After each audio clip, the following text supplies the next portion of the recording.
Hey everyone, and welcome to Picky Power. Fizzy the Fazer, or Fazer the Fizzy, or Fazer the... I can't remember what I call it. Pain sometimes, alright, pain. This is my Fazer, FZ6, and this is a common issue that has happened usually with the FZ6 S1, the Mark 1 version, where a thinner nut with less thread and just a rubbish lock tab washer thing comes loose with a torque, and then this walks off, and it can obviously at high speed could be absolutely catastrophic. So this is the S2. I put a new chain and sprockets, would you believe it, how grot is that, about 3,000 miles ago, 2 years. Did a track day recently in Anglesey, everything seemed fine. Went on a road ride last week, about 5 days later, and nearly at home I lost drive. I couldn't work it out, and I thought, I think it's this, because like everything else seemed okay, but I could spin the wheel and the engine was running in gear. Came home, took the cover off, which is this cover here, and to get this cover off you just have to remove the bolt on the gear selector here, and a little clip here to hold the wire, and that cover comes off. It's a few of these little 5mm headed Allen keys. So I don't know where the nut and the washer has gone. We have a new nut and a new washer. These are genuine parts. Let me try and hold them up so you can see them, and I'll put them in the description. I was only going to go for genuine parts. And I've also bought, this thread is an M18x1. Obviously I didn't have a die for that, so I bought one. Because the threads, thankfully I wasn't going at speed, like 20-30 miles an hour, coming down to a junction, and this happened.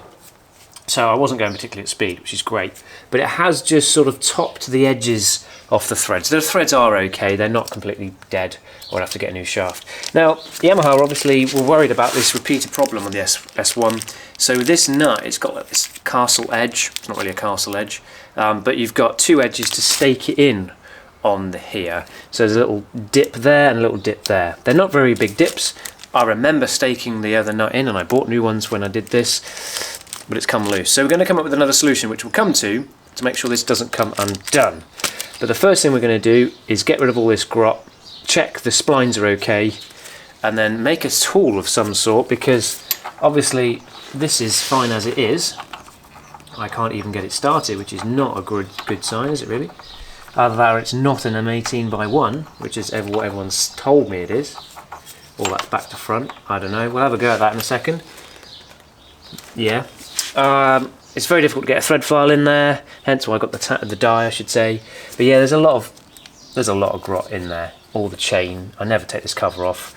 What I'm going to do in future, I'm considering as well, is working out where the nut is and create a little like plug or something you could pick off. So if I happen to take all this off, you could just take a plug off, or a clear screen, which is going to get dirty. So I like the idea of a plug.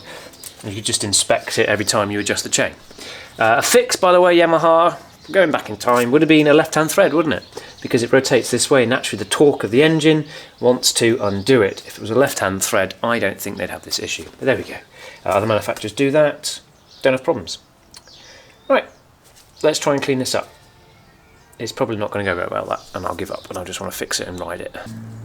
So a couple of lessons learned here is one, this horrible mess around here, and somehow it picks up all of the grip from the road. So when you're cleaning it, you're just scratching your engine cover, which is great.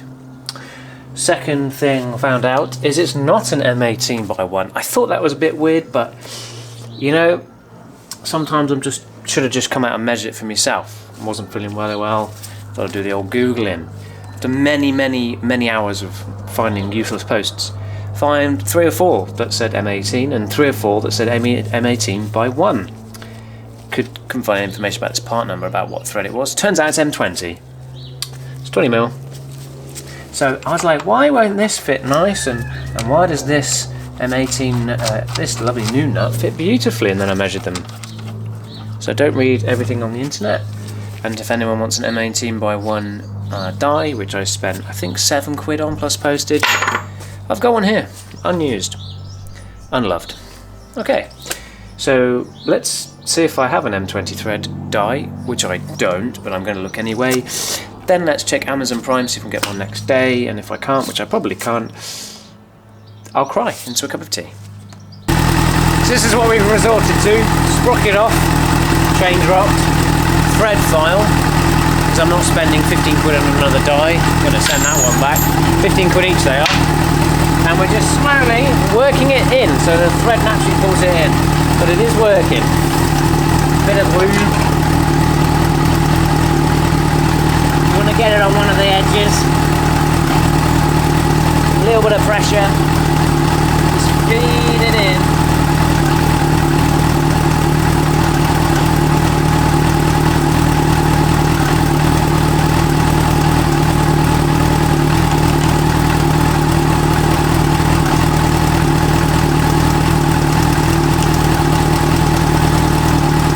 Doing this for about 5 minutes now.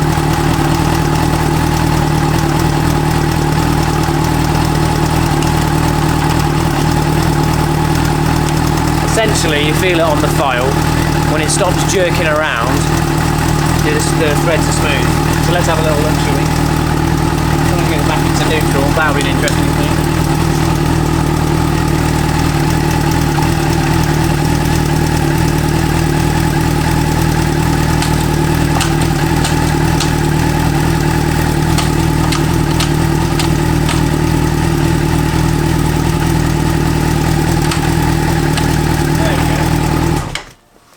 Right, oh my goodness.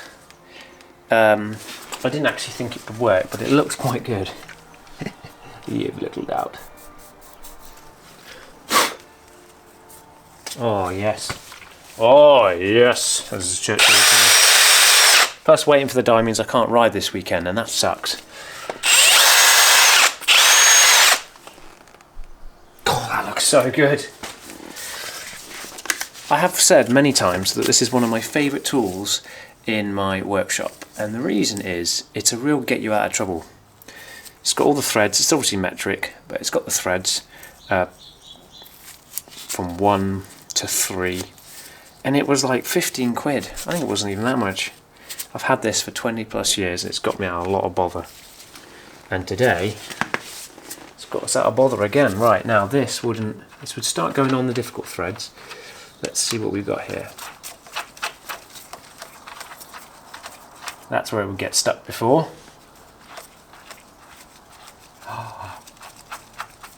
That has made my day. That has made my day. You beauty! I'm going to frame this and just have it on like an emergency frame, you know? Like emergency use only. Oh, so good. Right. That is a win. Now, if you get in any closer, you'll be kissing my forehead. But let's get you in and just show you what else I've done here, other than not cleaned it properly.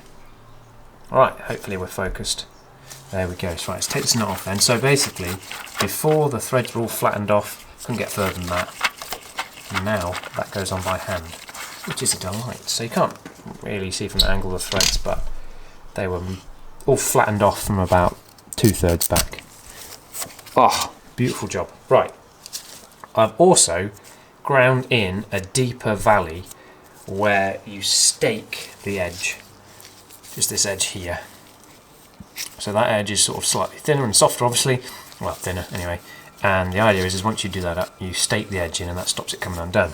They were very, very, very, very, very shallow, like barely there, maybe a millimetre at very most. Don't think that's helping. Got another solution as well to make sure it never comes off. We're going to Loctite it also. So let's go to putting this all back together. Blue Loctite, I think it's 85 Newton meters. Let's get it tight, stake it, and then show you the final never coming off procedure. Well, coming off, but not when I don't want it to. Does that make sense? It will come off again, but not while I'm riding, only while I'm maintaining it. Yes, that's the answer. So hopefully you can see now, we've got the nut on, thread lock behind there, we staked the 2 pins in, and these are now in there really nicely, as I would like to have seen before, but they were very shallow before. And honestly, I didn't know about this problem when I fitted the new sprocket nuts and chain. I just did as per the book, still came loose. Took 3,000 miles, I presume it was some track time.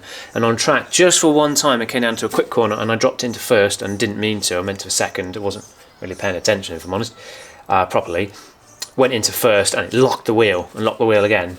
and that could have been enough of a jerk. It was on my last session, and then I tried it at home, and then I rode it about 30 miles, and I did hear a weird ticking, and I wondered if it was the motor or it was just something that I wasn't aware of, and then that happened.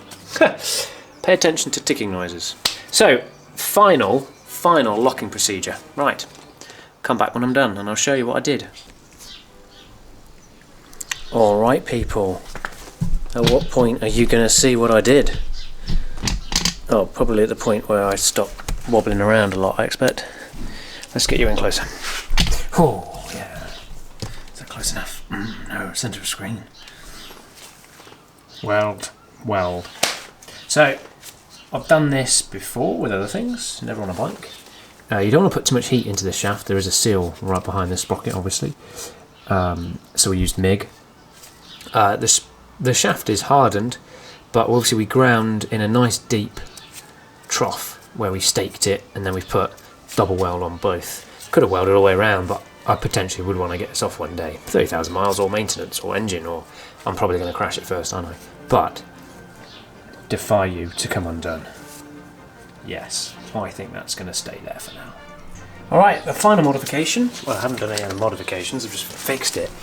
But the final thing I've done is a modification, which is this here. Which I might not look the prettiest thing or whatever, but my leg's there most of the time. I don't actually just sit here and look at my bike, to be quite honest with you. I barely clean the thing, poor thing. But I like to be able to inspect this every now and again, just to have that reassurance. Which means taking gear linkage off, that bolt there, and get the wires out the way, then 3 more bolts, and then get your hands filthy, and I don't want to have to do that every time. I just want to check chain tension and everything. So I fit a little inspection cover. There we go. It's not the best finish, or I haven't actually finished it. I forgot to finish it. But it's an inspection cover, and I can now get a little torch, and I can go, oh, look at that. Oh yes, my welds are very nice. And then I can put my inspection cover back on. Oh yes, popped. Job done. I like that. That's the sort of thing that someone thinks about who actually works on bikes and cars and stuff, not a guy in an office designing it. Okay, well, we're going to have a little tidy up, I think. Get rid of the flammable liquids and get ready for a ride. Nice! Thanks for watching. Hope this has helped. Sure, I don't know what else to say really, but thanks for watching. I hope it helped, or you enjoyed it, or you thought I was useless. Give me a thumbs up. Great, thanks.